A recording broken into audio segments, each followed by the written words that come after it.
Pemuda ini menjadi bulan-bulanan masa yang tengah menggelar aksi unjuk rasa mengawal putusan sengketa Pilpres 2024 di kawasan Patung Kuda, Jalan Medan Merdeka Barat, Jakarta Pusat. Ia dikeroyok usai kedapatan mencopet ponsel milik peserta aksi. Pelaku nekat melancarkan aksinya dengan memanfaatkan kondisi keramaian aksi unjuk rasa. Namun naas, aksi pelaku terpergok peserta lain dan langsung menjadi sasaran amukan massa hingga babak belur.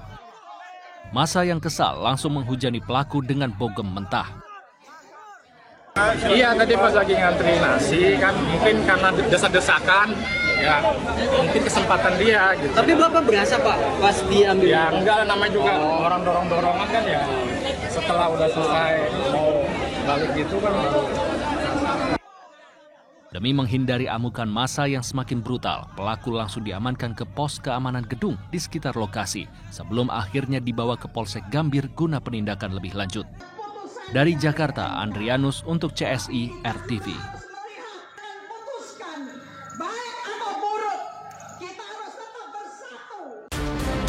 TKP 8787 Lombok Pati.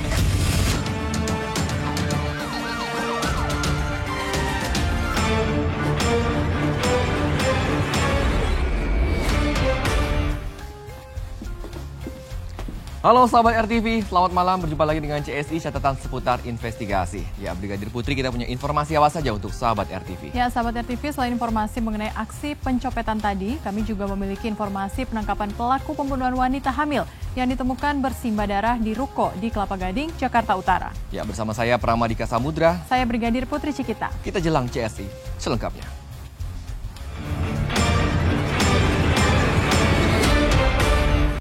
Kita ke informasi pertama, sahabat. Polisi akhirnya berhasil menangkap terduga pelaku pembunuhan wanita hamil di ruko di Kelapa Gading, Jakarta Utara. Pelaku ditangkap di rumah keluarganya di kawasan Teluk Betung, Lampung.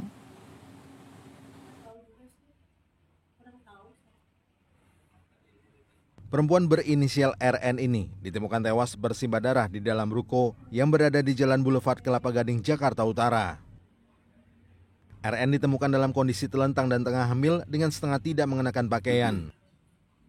Sebelum peristiwa naas itu terjadi, korban sempat terekam CCTV dan terlihat sedang berbicara dengan seorang pria. Pria tersebut diduga merupakan kekasih korban.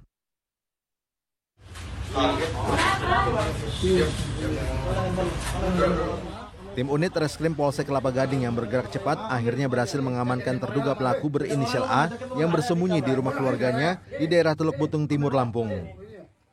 Di lokasi, polisi melakukan penggeledahan dan menemukan telepon genggam milik korban. Pelaku yang sempat tidak mengakui perbuatannya akhirnya menangis lantaran kaget saat dirinya mengetahui kekasih gelapnya tewas setelah dirinya beranjak dari ruko tersebut.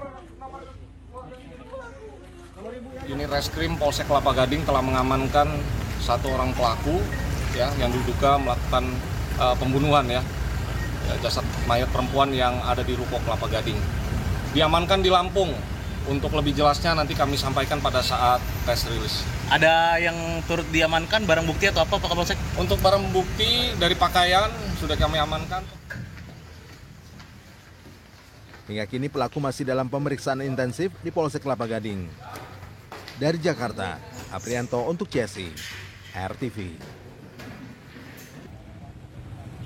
Aksi saling sabet senjata tajam antara remaja terjadi di wilayah Ancol, Pademangan, Jakarta Utara. Ya, tak hanya itu, mereka yang terlibat juga menggunakan botol beling dan kayu untuk melukai lawannya.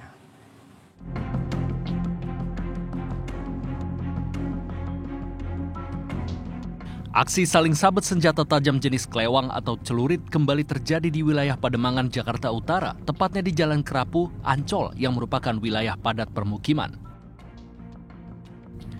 Selain remaja yang berasal dari wilayah setempat, diduga aksi tawuran ini juga melibatkan para remaja asal wilayah luar Batang. Dalam rekaman kamera CCTV, terlihat remaja ini juga menggunakan botol dan kayu untuk saling melukai satu sama lain. Pemicunya apa sih Pak? Kurang tahu juga, saya juga bingung sampai sekarang pun saya nggak ngerti pemicunya apa dan saya bingungnya juga kenapa dia tuh sebenarnya saling kenal. Dia nggak mungkin kalau nggak saling kenal kenapa bisa bentrok. Ya nggak mungkin. Intinya itu dia, iya. Mungkin dari sosmed, dari apa.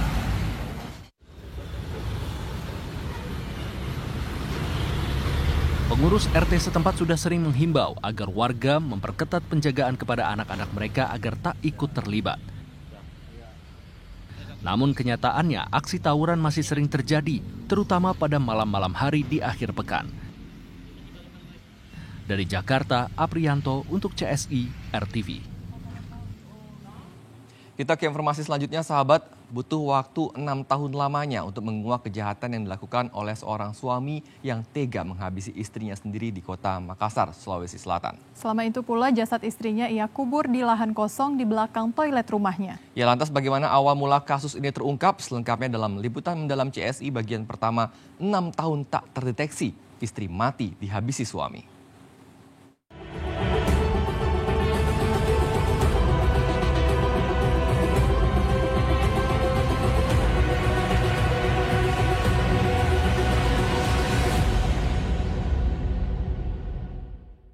Di mana ambulans tak?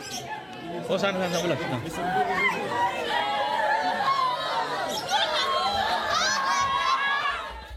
Satu kantong berwarna oranye ditenteng oleh seorang petugas dari tim Inafis Polda Sulawesi Selatan. Warga pun sempat histeris saat mengetahui kebenaran informasi soal kasus pembunuhan yang sempat tak terlacak selama 6 tahun lamanya. Kantong ini berisikan tulang belulang manusia yang berasal dari sepetak lahan sempit di bagian belakang rumah yang berlokasi di Jalan Kandea, Bontoala, Kota Makassar, Sulawesi Selatan.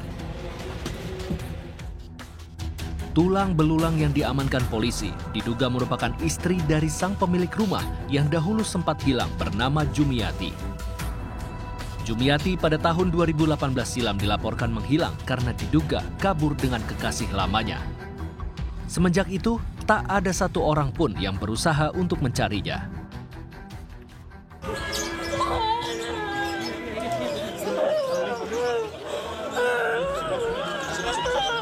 Hingga akhirnya, segala informasi tentang Jumiati dibantah oleh anak kandungnya. 6 tahun menyimpan dosa ayahnya, ia akhirnya tak kuasa. Butuh keberanian untuk melaporkan peristiwa yang terjadi pada tahun 2018 silam itu kepada polisi.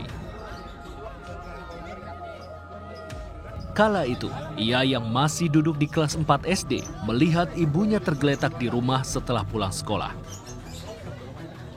Wajah ibunya remuk redam, penuh dengan luka hantaman, sampai-sampai ia hampir tak mengenali sosok sang ibu. Lalu pada 2 hari kemudian, ia melihat ayahnya membeli pasir dan semen yang saat itu dipakai untuk menimbun jenazah ibunya. Ternyata dari keterangan si anak mengatakan bahwa ibunya juga itu bukan lari, tetapi dianiaya sampai mati. Sampai mati, dan kejadiannya ini 2018. Ya, 2018 kalau kita hitung sekarang berarti 6 tahun. Sekilas sudah kelihatan ada tulang belulang. Tinggal nanti kita melihat, menguji apakah itu betul tulang manusia. Nah, kemudian kita akan lakukan coba uji DNA karena kan keluarganya masih ada, ya. Kemudian kita juga akan melihat tentu di mana benturan-benturan itu. Pelakunya sudah dapat dipastikan merupakan suami korban sendiri. Pria berinisial H ini menutup rapat apa yang telah dilakukan kepada istri tercintanya selama bertahun-tahun.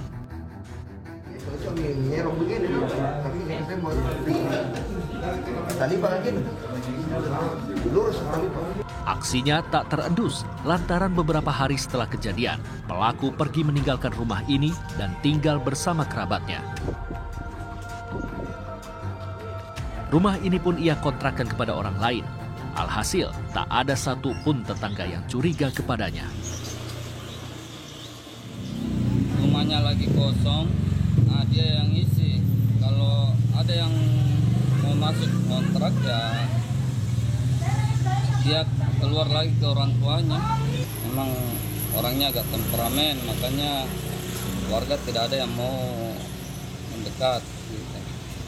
memang misalnya sering kelihatan aniaya istri atau anak? Menurut tetangga ya sering, cuma kan tidak ada laporan. Sungguh, apa yang dilakukan oleh pelaku sangatlah biadab. Tak cukup dengan hanya membunuh, ia pun tega memfitnah istri yang telah ia nikahi selama belasan tahun itu. Lantas, apa alasan pelaku? Dari Makassar, Sulawesi Selatan, Samsul Altiman untuk CSI RTV. Cerita dari awal. Awal kejadiannya gara-gara apa? Gara-gara saya curigai Pak, ketemu sama mantan pacarnya. Terus? Di lorong 1. Jadi saya tanyakan dia tidak mengaku. Mengelak terus? Iya. Siapa yang curigai, kau atau dia? Saya yang curigai. Kau yang curigai? Saya timbun pakai pasir. Bagaimana bisa pakai pasir? Bagaimana semennya kau kubur, weh? Kasih semen di atasnya. Kau gali. Tidak cor. Akibat jalan retak dan amblas, sebuah truk muatan belasan ton ikan terguling di jalur pegunungan Gumitir, Jember, Jawa Timur. Ya, CSI akan segera kembali dengan informasinya sesaat lagi.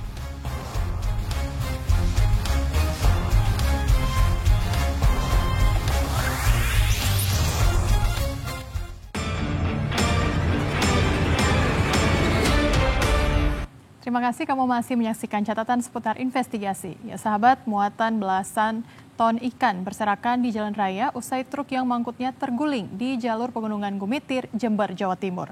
Tergulingnya truk muatan ikan tersebut diduga akibat jalanan yang retak dan sedikit ambles.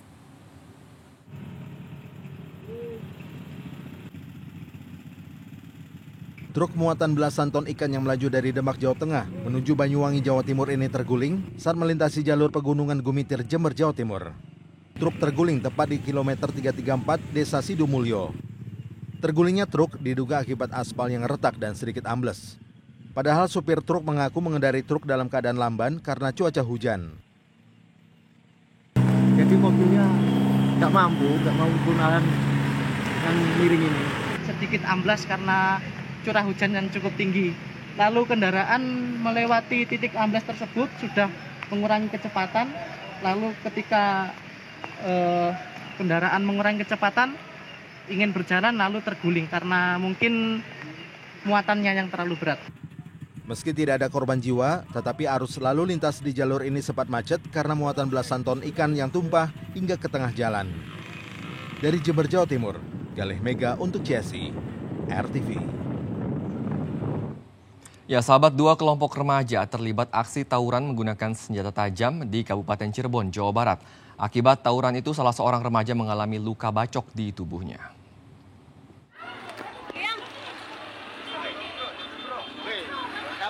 Dua kelompok remaja terlibat aksi tawuran di Jalan Ki Bagus Rangin, Desa Megu Gede, Kecamatan Weru, Kabupaten Cirebon, Jawa Barat.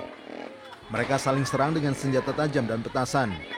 Saat mereka saling kejar, salah seorang remaja terjatuh dari sepeda motornya. Remaja itu sempat menyelamatkan diri, namun dibacok oleh lawannya dengan celurit.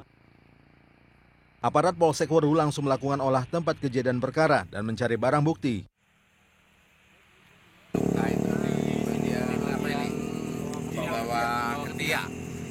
Luka sajam ya, Pak? Sajam ya, Pak. Nah, mungkin kemungkinan itu kena sajam. Jadi kita belum bisa minta informasi lebih detail karena masih dalam perawatan pertama, ya penanganan pertama. Akunya masih SMP informasi warga. Ya, betul, itu anak-anak sekolah. Berarti emang berangkat dari aksi tawuran ya? 2 kelompok. Pelaku berseragam, masih berseragam sekolah SMP. Pelaku yang berseragam berapa orang, Pak? Ya kurang lebih 15 orang. Semuanya masih berseragam? Yang kalau dari pihak korban nggak berseragam. Yang membacoknya berseragam. Pelaku pembacokan hingga kini masih buron. Sementara aparat Polsek Weru juga masih menyelidiki aksi tawuran tersebut. Dari Cirebon, Jawa Barat, Abdul Rohman untuk CSI RTV. Sahabat, sejumlah pelanggaran lalu lintas masih saja terus terjadi setiap harinya. Ya, kami akan kembali dengan informasinya usai jeda. CSI segera kembali.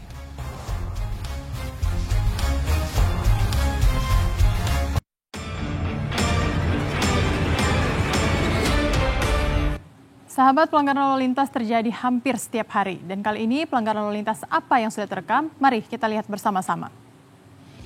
Nah, ini sahabat, video pelanggaran lalu lintas. Oke, kalau dilihat di sini ada apa ini?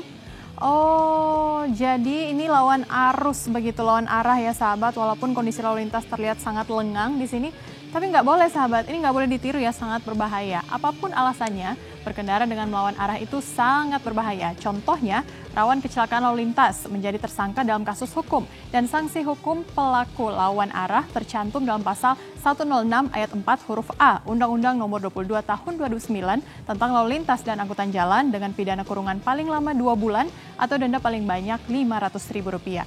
Tidak hanya itu sahabat, apabila dalam kelalaian pengendara mengakibatkan kecelakaan lalu lintas menimbulkan korban luka berat, bisa diancam pasal 310 ayat 4 Undang-Undang Lalu Lintas dan Angkutan Jalan dengan sanksi pidana penjara paling lama 5 tahun atau denda paling banyak Rp10 juta. Gimana sahabat, masih mau melanggar lalu lintas?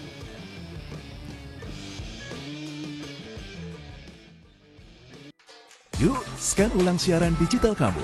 Caranya mudah. Hidupkan set-top box dengan remote-nya.